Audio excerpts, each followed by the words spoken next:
Anybody have any questions on anxiety? Because it's really a big problem, and the biggest things is the drugs that today are being prescribed for depression and anxiety are not working. And the big thing is that many times women mostly, men too, but women mostly who have been given these drugs are then told that, well, the drug takes 2 or 3 weeks to really get a hold, and if you do nutrition, you'll find out that it works so much better and is certainly solving the cause, not treating a symptom. Arrhythmia. Having heart arrhythmias is really a problem that we're seeing a lot of today. Mother's wort is an herb that we know works very well for settling down, but you know what? Frequently, if you sit and really, you have to learn to listen. Listen to the person. Get them to write down what they ate for breakfast, what they ate for lunch, what they ate for dinner. They should do it for 2 weeks and bring it to you. Now, you know that they're going to polish up what they eat so that you don't see something bad, but you're still going to see the cycle. So that often it's foods that have either it could be GMO, or it could be food that has MSG, it could be food that has aspartame in it, so that these are foods that can often create an irregular heartbeat. Now you remember Sherry Rogers. Sherry Rogers is the MD who's from New York State. She's the medical doctor who wrote the book. She wrote lots of books. She wrote High Cholesterol Hoax, High Blood Pressure Hoax. She wrote Detox or Die. She wrote Is Your Cardiologist Killing You? And she is a researcher. She was in the space program and retired from the space program to New York, started a private practice, had a new building put up, everything was brand new, but within weeks of starting her practice, she became very ill. This is many years ago. And that's what brought her into the whole realm of natural healing. And she writes a newsletter that's a worthwhile newsletter, believe me.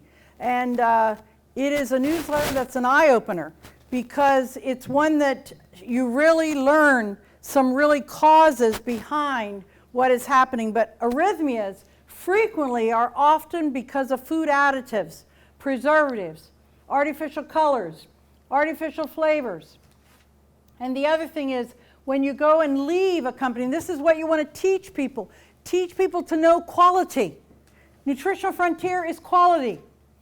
There are so many people that are going to go to the internet because you said B complex. Well, I can find them cheap on the internet. Yeah, they're coal tar, okay? What's coal tar? Coal tar, you take an aspirin tablet, don't use a good spoon, take an old spoon that you don't mind if it's destroyed, put an aspirin tablet on the spoon, go outside, by the way, don't do this in the house, and you light a match underneath the spoon and dissolve the aspirin tablet. It'll be a coal tar, it'll be a tar, greasy spot that really hangs onto the spoon. Now, that's what some vitamin C is, okay? That's what many B vitamins are. So that when people go to Walmart, see the news headlines of today's paper, they lost lots of money, sorry. I don't wish that to anybody. But anyway, the point is this, is that 90% of all the vitamins right now sold in the United States, that's a horrendous number, is coming from China, because most of our drugs right now are coming from China. You ask a pharmacist as to whether they think that the drugs are different today than what we had the old-time drugs used years ago, and I'm not promoting pharmaceuticals by any means, but it really does make a difference. But arrhythmias, I think of hawthorn. In the Materia Medica, Crataegus is the word for hawthorn. Crataegus, C-R-A-T-E-G-E-O-U-S.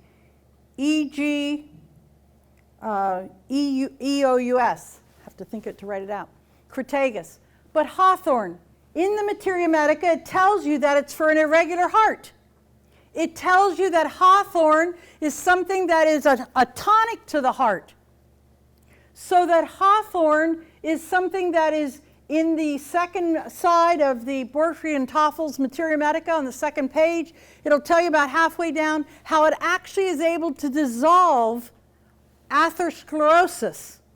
Now you know that it's not from cholesterol. Okay, you know that. And that you want cholesterol. And that people that have a cholesterol less than 160, go back to Sherry Rogers' book, High Cholesterol Hoax, about page 90, she'll tell you that cholesterol under 160, that you have increased your chances of cancer, of the thyroid, stroke. You have increased your chances of a whole long list of things that occur because, and the major thing that's happening, the book that just came out, I think I brought it with me, David Brownstein. You remember him? David Brownstein, MD. He wrote a book called Statin Disaster. Just came out a couple months ago. Interesting book because he's telling you that if you decrease the cholesterol, what do? You destroy your brain. Your brain is 60% fat. You've got to have good fats, okay? But he tells you also something else in there. He tells you that, do you know what the pharmaceutical companies are working on right now? When you have a lipid panel done, you are looking at your LDL and your HDL, and they're saying that HDL is good and LDL is bad. He tells you, do not say that ever. They're both good. Now I got to dig the book out. But anyway, the thing is, what he's telling you is that if you went, thank you, Lord, that if you went the statin disaster, he tells you ALS, Lou Gehrig's disease, a horrible thing. So you can now link it to statins, not in every case, but in some. Breast cancer, congestive heart failure, heart attacks, muscle weakness and neuropathy, those things you knew. But now, this, LDL, low density lipoproteins, we cannot live without LDLs. Approximately 70% of the cholesterol in the body is carried by LDLs. LDLs have antimicrobial effects. In fact, LDLs have been shown to be effective in neutralizing bacterial toxins. Furthermore, LDLs have been shown to have positive effects at inhibiting staphylococcus infections. So, in other words, the immune system with poorly functioning LDLs or with a low concentration of LDLs could be more susceptible to infection. The new drug that the pharmaceuticals are working on is a drug to lower your LDLs because some of the patents are running out on the statins, so they have to come up with something new. Be aware. So HDLs are good, but so are LDLs. So if someone has elevated LDL, can we assume that they probably have an underlying microbial infection? That's a really good assumption. That's a really good assumption. Yes, I would start hunting for it. I really would. We have a licensed lab, and that's the kind of thing that we do. And the big thing is that so many times infections are missed in having just a urinalysis run or a chem strip or something like that run, and they're missed totally, and they're not finding it. And the big thing is inflammation, and that's why you have such wonderful products here with Nutritional Frontiers for inflammation, because that's the bigger cause of high cholesterol than anything else. And it's also probably the biggest cause of many problems is inflammation. But anyway, it's called The Statin Disaster by David Brownstein. An interesting book, because he said find out the truth is what he's telling you. Okay. But this is one of my favorite products, CardioStack. That product is awesome. First of all, you got your B15, your NR-DMG, okay? You have your CoQ10, you have your L-carnitine, because what is it that's missing in so many people, especially if they're on blood pressure pills and the like?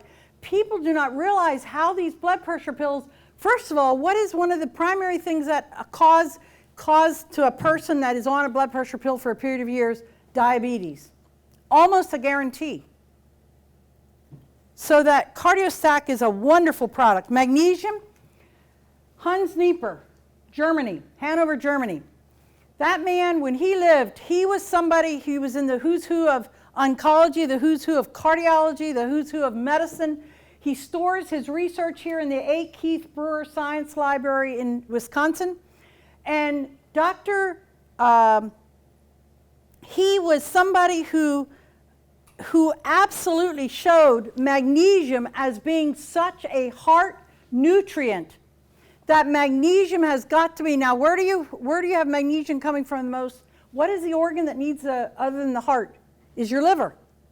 Remember, your liver produces over 5,800 enzymes, and 80% of those enzymes depend on magnesium. And when people have problems with their bowels not working, well, maybe they forgot to use a stool in front of the toilet. Yes, get their knees up higher than their hips, but also because we, in America, we go to the bathroom in the most unhuman-like way to go. You sit in a chair-like position. Nobody can eliminate that way properly.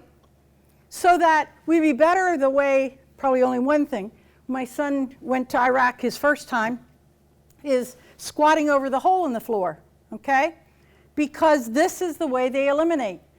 When you see Japanese or Koreans people stand around they say they stand around the water cooler to talk at work or something like that. What would you see in those countries? You would see those people squatting to stand and talk. They would squat, and then they would talk. We would not see what if we saw that? We wouldn't see varicose veins. We wouldn't see hemorrhoids, because hemorrhoids is from a liver issue, okay? We wouldn't see all these problems to occur if we did more things like that. But back, the gallbladder and the liver is what controls the peristalsis of the colon. And if your gallbladder doesn't work properly, and the person says, well, I don't get indigestion from eating a fatty meal, that doesn't bother me, but I wake up at 2 o'clock every morning. Well, what do you think it's telling you? Go to the meridian clock. The meridian clock will tell you if you wake up at 2 a.m., that's the gallbladder. Get them to take some of their bowel salts before they go to bed. Then they'll sleep through the night. And if they wake up at 3 a.m., what is that? That's liver.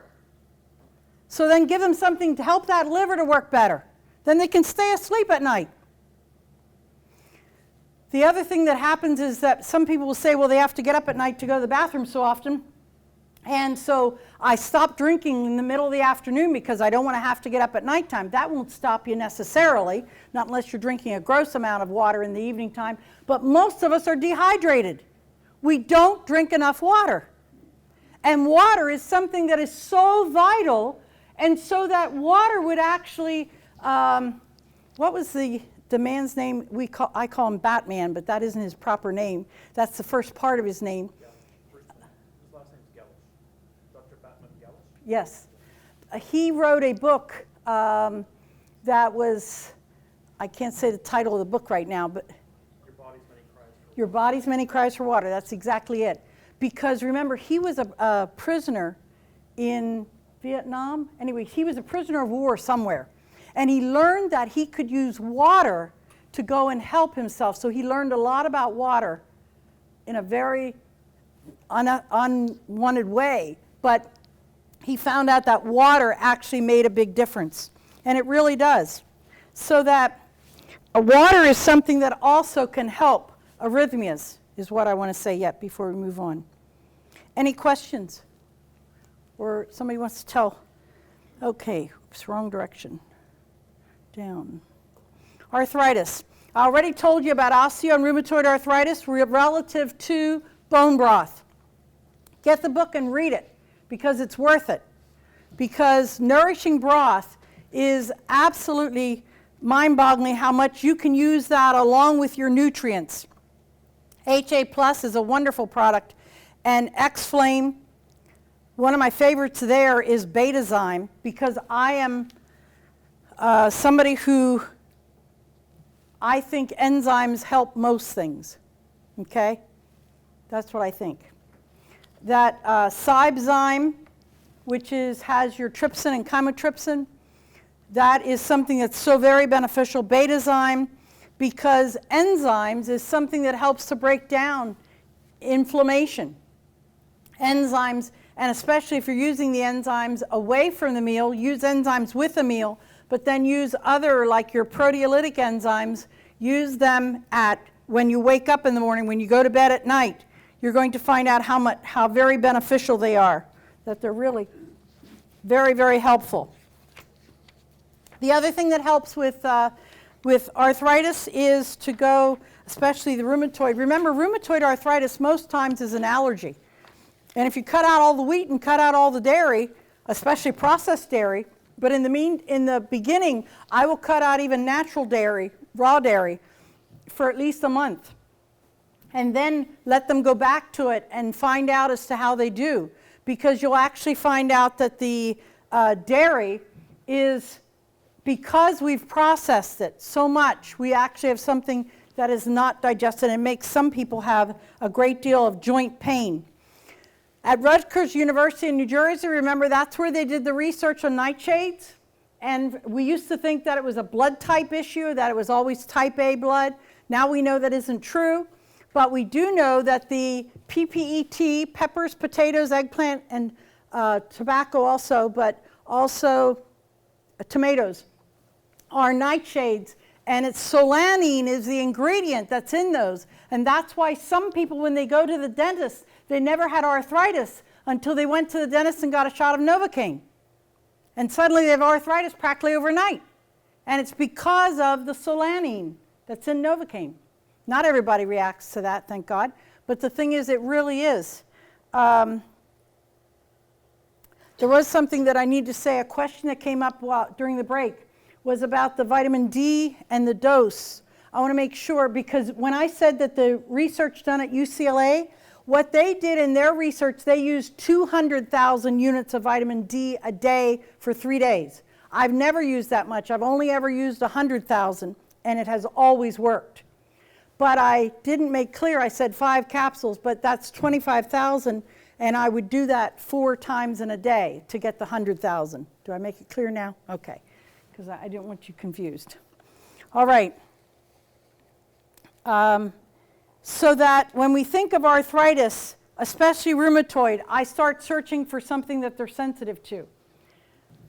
Did you know that in 1969, when you paint your house and you paint in your house or outside your house, did you know that they started adding fungicides to the paint?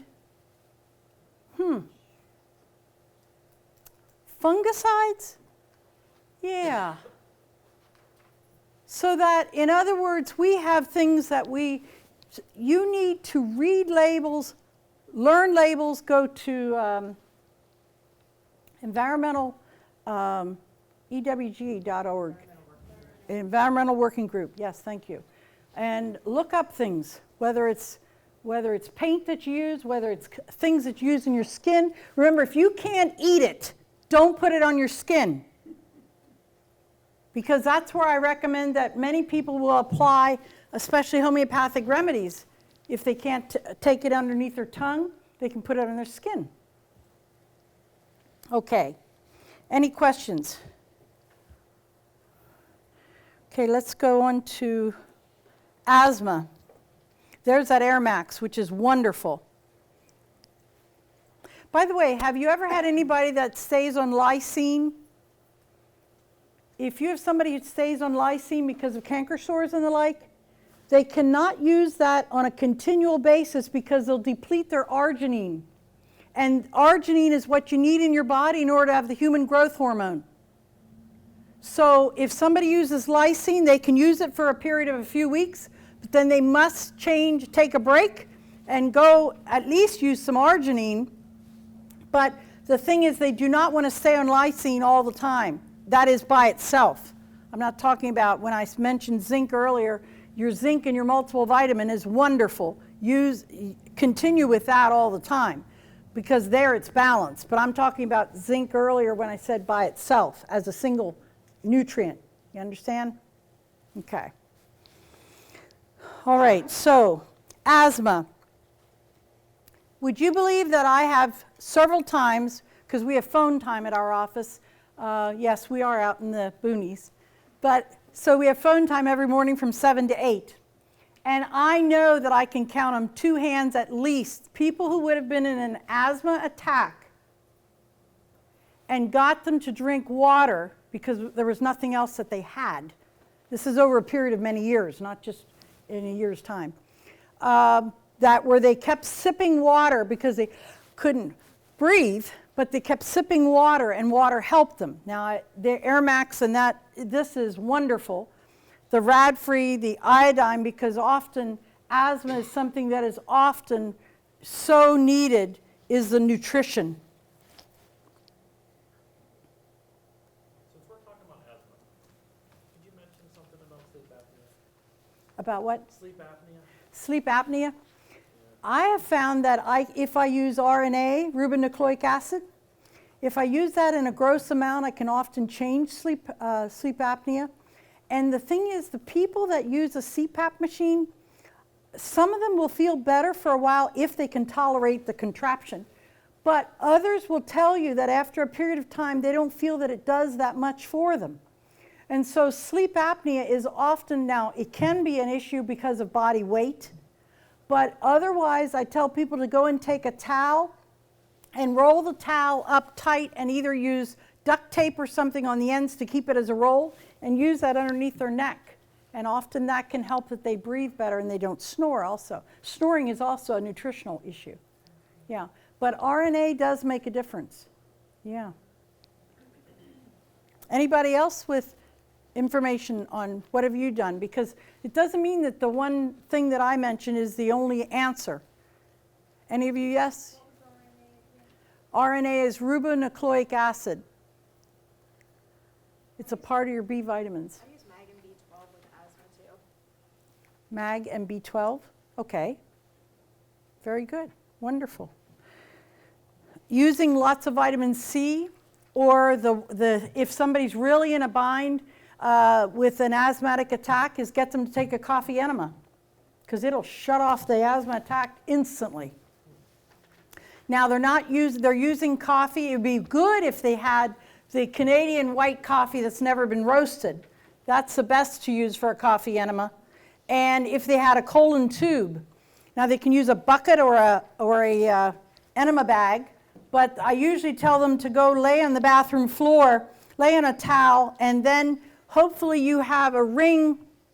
If the enema bucket has a handle on it, then you could use a wire hanger, pull it out, and then put the bucket on the hanger and hang the hanger on the doorknob. Because you really, remember, you always, when somebody takes an enema, they want to be laying on their left side first, because that's the way your colon goes. It goes up and it goes to the left side for the sigmoid, and then they can turn on their back, and then they can turn on their right side. But the enema, you would like if they could take the coffee enema and have it as a retention enema, because a coffee enema is not meant to move your bowels. A coffee enema is meant to cause the liver to use the Dr. William Donald Kelly, when he was at our place and lectured for those 4 days back in 2000, he said that you're causing the liver to burp and getting the liver then to go and get rid of the debris. And absolutely, if you have a migraine headache, I don't know of anything quicker. Coffee enema will absolutely get rid of the toughest migraine that you ever saw. And it will do a good job, because the coffee, now we're talking about using regular coffee, but if a person's very sensitive to caffeine, then weaken it. Use weaker amounts. And if you're going to do a coffee enema, it would be better if you did it in the morning time versus nighttime. Otherwise, you'll stay up and clean house all night. Okay. All right. Blood pressure. Whether it's high or whether it's low. Well, when it's low, usually we think of checking anemia, checking iron, checking adrenals, because that's how you can help that low blood pressure to go and rebalance itself. But if it's high, what do you do in a crisis if there's high blood pressure? That 7 flowers, there it is on the picture. 7 flowers, that's a miracle worker. That is awesome. That is just an awesome, awesome product. I've used as high as 8 a day for somebody for a few days until they got settled down again, but it works. It absolutely works. And now that I don't have some of my heal prescription remedies, yes? A couple of my customers complained that it made them sedated. Is Sedated? that common, or is that just a fluke? I don't know. Did they use very many to feel sedated? Because No, even like 2 or 3 oh wow, tablets. I've never heard that. I've used quite a lot of it already. Is that a common complaint? That's not a common complaint. But again, the homeopathic remedy that would be in somebody's first aid kit, if they have a homeopathic first aid kit, would be aconite. And aconite is always for turmoil and circulation. But it's just for that one moment. In other words, it's not something they would keep on using. You'd want to go, first of all, I think of magnesium. I think here's Mag Complete 300. There's your 7 flowers. There's your B vitamins, Adrenamax and your B Complete there. That's for more low blood pressure, but high. And the other thing is to make sure if you're really in a bind and the person is calling you and saying, I don't have anything here, what can I take? Do you have cream of tartar in your kitchen? Cream of tartar, take a teaspoon of cream of tartar and put it in a glass of water with the juice of a half a lemon, and you'll be amazed as to what it will do for a very high blood pressure. It'll bring it right back down, usually 30, 40 points right away. Old-fashioned remedy, but it works. Sometimes with the systolic skyrocketing, I've found that liver stones could be an issue. And that's a very good comment, for sure. Liver can often, and when the top number just goes high, using something like Bach flower rescue remedy, or if they wouldn't be sensitive to the 7 flowers, use Bach flower rescue remedy, because the top number being high often can be emotions as well. Somebody who, sometimes I'll find some elderly people who go and take their blood pressure 3-4 times a day. And I say, come on, you're taking your blood pressure and you're actually scared to death that it's going to be high, so it's going to be higher. Anyway.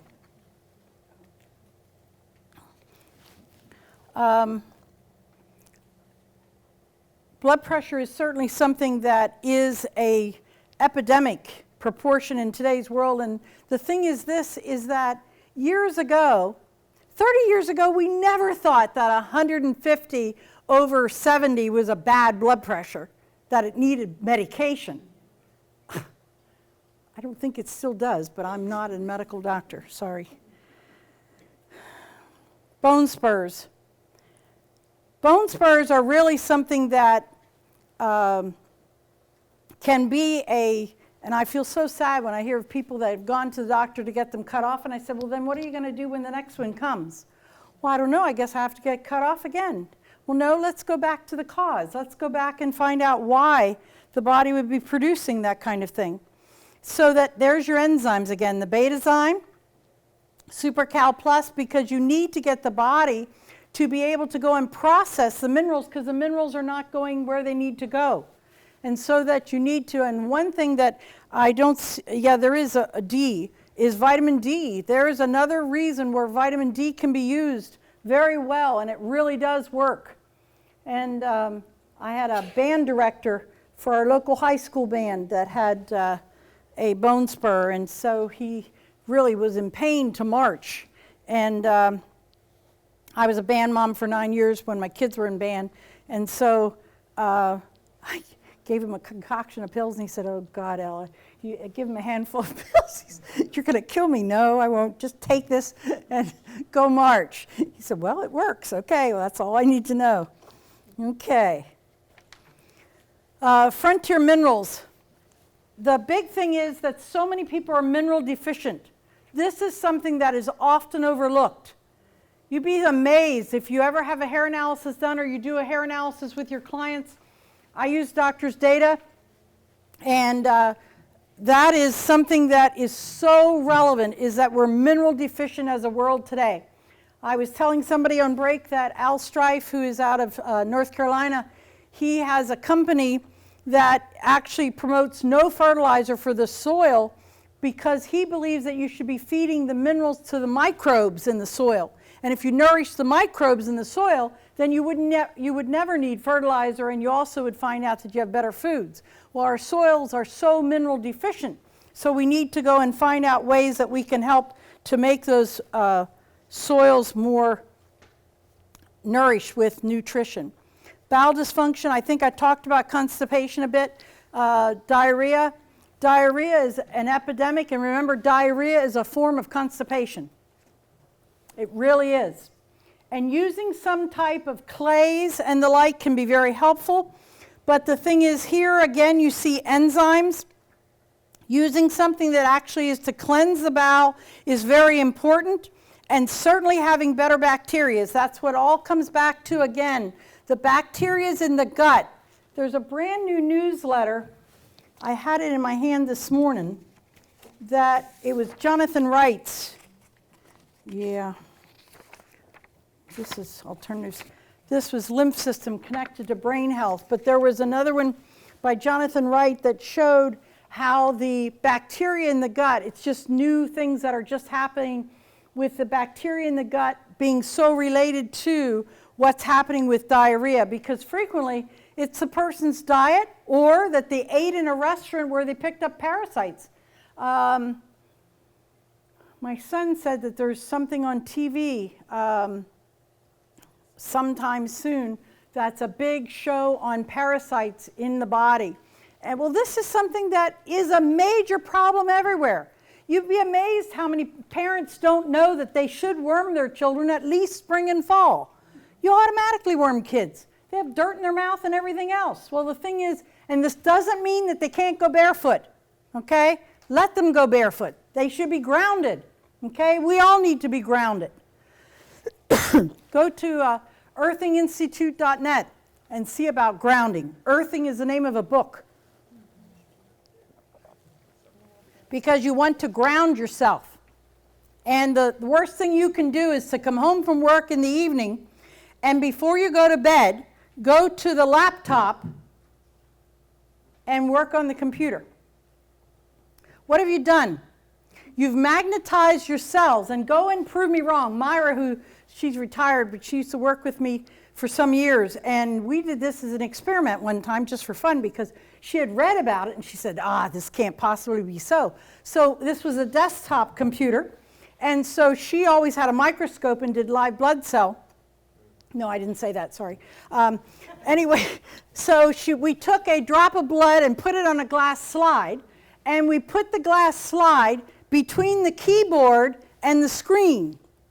The blood on the glass slide immediately started moving to the edge of the slide. So in other words, your body, the blood is magnetized by the screen, and if you go to bed without grounding yourself, you have now contributed to a problem for your health, okay? So ground yourself. Go hug a tree. If you have a flower pot in your house, go touch that plant because it's in ground. Ground yourself. We are an electrical being. We are positive and negative current. We need to ground ourselves in order to be in balance. Sorry, I didn't mean to run off on that again. Okay. So, any questions about bowel dysfunction? Yes? Parasites for kids, would you use the GI Complete along probiotics, or do you have a favorite homeopathic? Well, there's Cinna homeopathically, but no, I would probably use the GI Complete. And the thing is this, is that you can worm kids and always worm them, or even adults should be wormed, but when you're worming somebody, make sure that you start a week before full moon, so that you're always worming right over full moon, because that's when the parasites are the most active. Okay? Yes? I see them at least once a week in colon hydrotherapy. I am sure of that. You're doing a wonderful job then, because the thing is, in colon hydrotherapy, somebody phoned me yesterday to say, what's a Calamabord? And I said, I haven't heard that in a long time. But anyway, colon hydrotherapy is something that's so valuable. And in teaching people then to know what is stored in the gut for so many years, sometimes you can see things that they hadn't eaten for 4 years. Yep. Okay. Or more.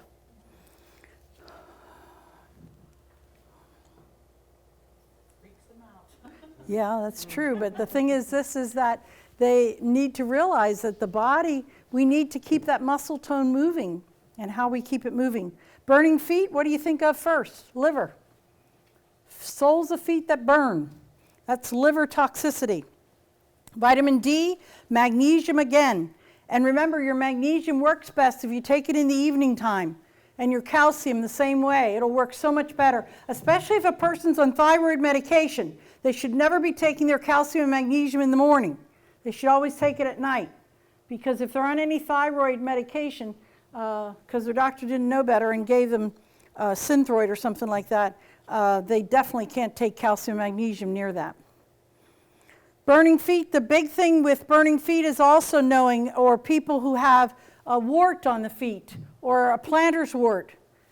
You know how to get rid of it real easy. First of all, the cause is usually the need for some of these enzymes and vitamin A and D. But the how to get rid of it is use a banana peel. Take the inside of a banana peel and tape it onto the foot. When they sleep at night, take it off the next morning. Now, some people are able to keep it on 24/7, and in a couple days, the wart will just fall right out. And it does that way on hands or wherever. Banana peel works wonderful. Works beautifully. Okay. But burning feet, the big thing is going and having sufficient of support to that liver. The beta-zyme certainly makes a big difference. Cancer, I already told you about Oncoblot. I already told you about cancerdecisions.com. I already told you the front and center, there in the top row, CYB Zyme. That is an absolute miracle worker because there is your trypsin and chymotrypsin. And that, when I first started, this would have been about 1977, I had somebody who came to me, and I think I told this story to you too before, I apologize. But anyway, I had a lady came who had cancer of the liver, and she had gone into Lancaster General Hospital, had a surgery, and they closed her back up without doing anything because they said her liver is just too bad.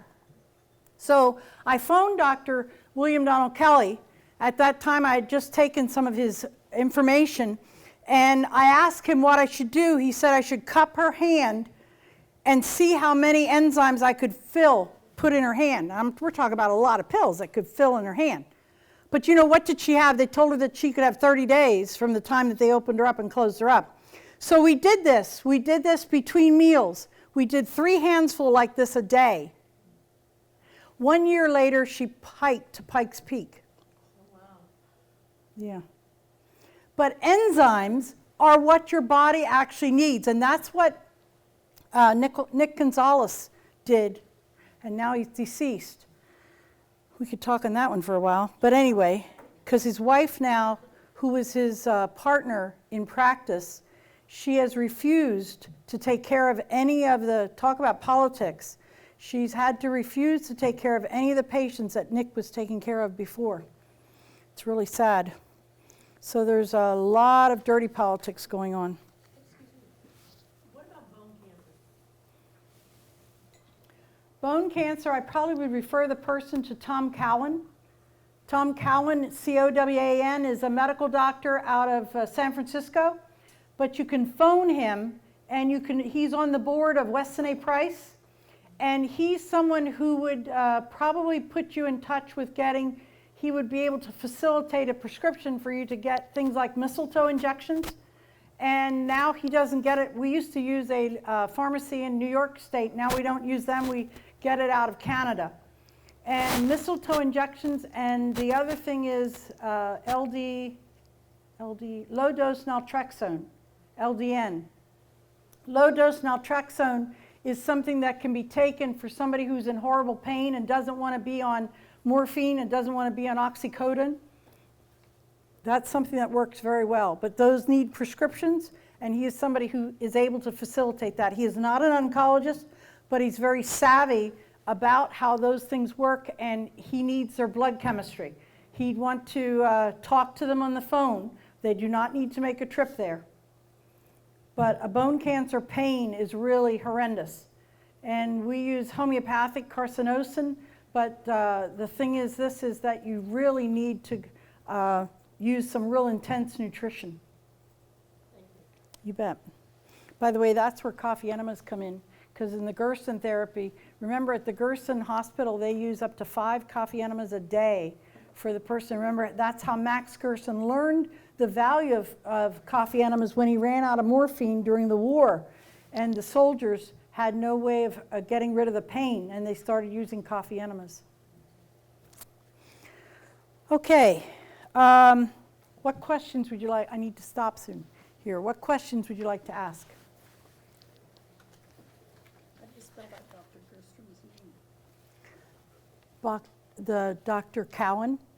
Gerstrom. Gerson. Gerson is Gerson, Max Gerson.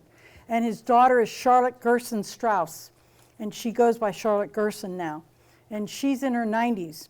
So that Max Gerson, I had the honor of having people, because Max Gerson came to the United States in the 1950s, and he spoke in congressional hearings under President Nixon when they were going to put this war on cancer.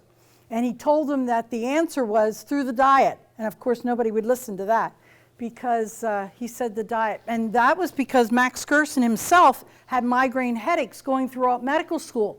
And all of his colleagues and that is doctors who were his professors and the like could not help him. And he learned himself that if he did things like change his diet to whole foods, and remember that's what one of the things that he's also famous for was the potassium broth soup, that he ate that and he was able to go and get rid of his migraine headaches. Yes. Okay. Yes. Can you talk about thyroid? Can I talk about thyroid all day? Yes, thyroid is something, one of my favorite books, just in case somebody wanted to know.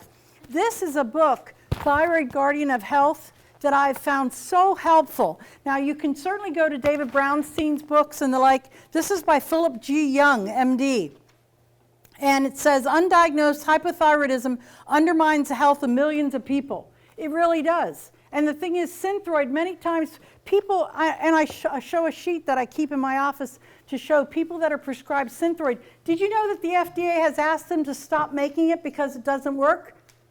No, I didn't know that. Well, here's a sheet that shows you the quote from the FDA themselves saying that it's ineffective. It doesn't work.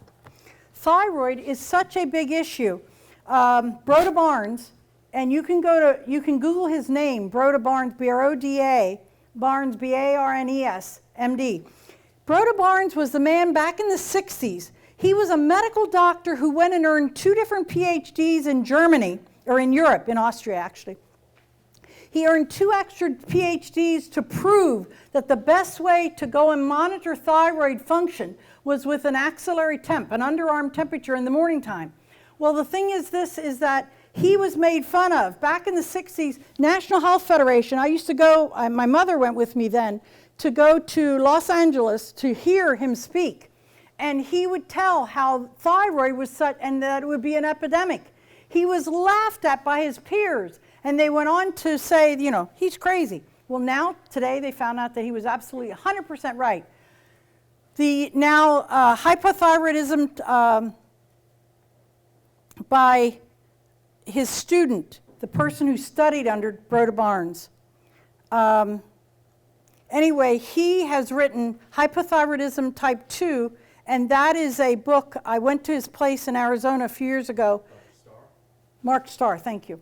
And Mark Starr is S-T-A-R-R, and he truly is probably the best one that I know of in the country to go and help identify thyroid issues. But using thyroid and making sure that the person has enough of iodine, that's why your rad-free and your iodine products by Nutritional Frontiers are so valuable, because they're taking in both types of the iodine, the same as Lugol's does.